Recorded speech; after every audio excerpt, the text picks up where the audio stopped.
Thomas and Percy enjoy working in the docks. They like the sea air and the sound of the gulls. But one day, the friends were feeling hot and bothered. A crane was causing trouble. His name is Cranky, and this was his first day at the docks. "You're useless little bugs," he called from above.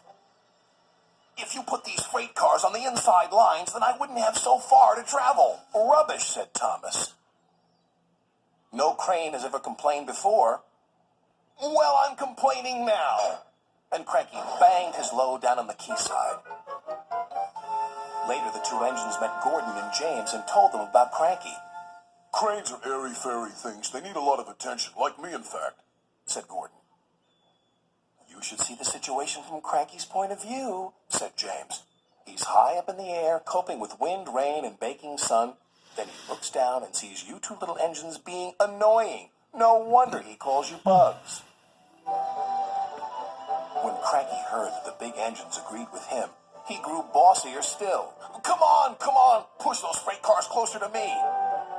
But Percy was too upset to concentrate and pushed the freight cars too far. Poor Percy. Then Cranky played a trick on Thomas. "Push your freight cars onto the outside line. It's easier for me to load up." So Thomas did.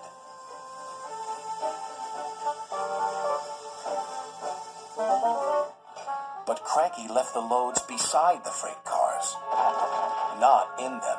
"You must have known my arm can't reach you there," complained Cranky. This mix-up caused confusion and delay. Sir Topham Hatt was most upset. "Thomas and Percy, this new crane has an important job to do. I have heard that you have not been helping him today. You will go to your sheds and consider how you will improve yourselves tomorrow." Now Thomas and Percy were upset too.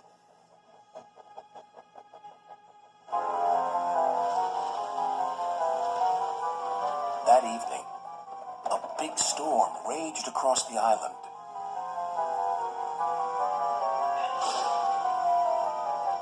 Cranky and the engines were trapped at the docks. "We're sure to be safe in this shed," said Duck. But he was wrong. The engines had no idea they were about to be put in great danger by an old tramp steamer. It was out of control and running aground, straight into the sheds.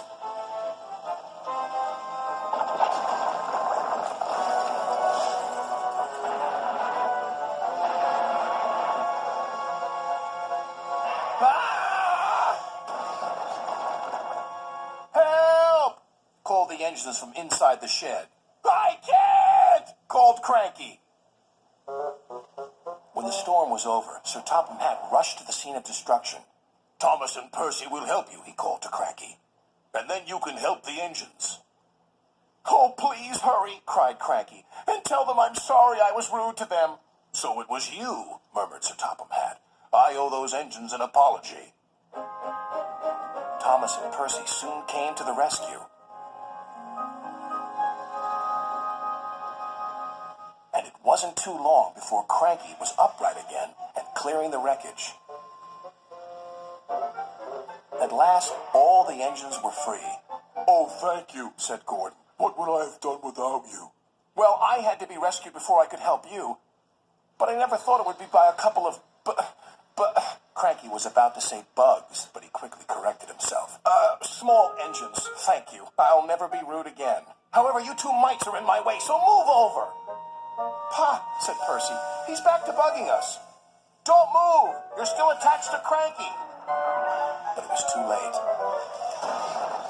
Cranky still looks down on the two little engines. But ever since that stormy night, he never calls them bugs or mites, because he knows they might bite back.